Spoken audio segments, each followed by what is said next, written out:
Hi, I'm Stefan, the BMW DIY guy, and do you want to easily upgrade the audio in your BMW? I'll show you how.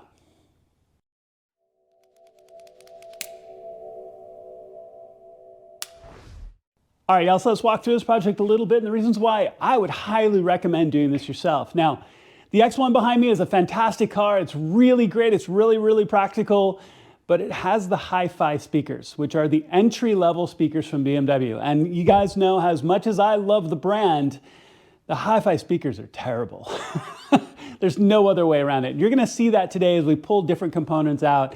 They are not good at all. If you like driving your car, you like good music, this is a fantastic upgrade that's gonna take you past the HKs. If you've got the hi-fi speakers and you're like, man, I really wish I had the Harman Kardon, let's get better than those. I've upgraded many cars that have the HK or Harman Kardon systems, and the Alpha 1s from Bimmertech are absolutely the way to go.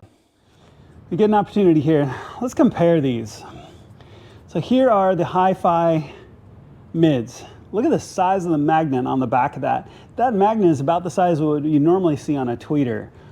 I love BMW, but man, these hi-fi speakers are terrible. And look at the difference in the Alpha 1s. It's just night and day. And the tweeters are even more dramatic. If you see the hi-fi tweeters, their magnet on the back is about the size of a dime. It's terrible. So this is the reason why we're doing this. We're upgrading to what the speakers should have been in the first place, and these are better than the HKs. So even if you had an HK car, I'd be telling you to replace these. I do all the time. Okay, but these hi-fis, they're terrible. This is why we're taking them out. All right, y'all, so here is the driver's side door. I'm gonna walk you through this and taking your door card off. This is a lot easier than you think it is. It's really not a hard thing to do. And when I talk about the window trim, I've already replaced it in this car, and I'll walk you through it, and the part numbers will be listed in the video description.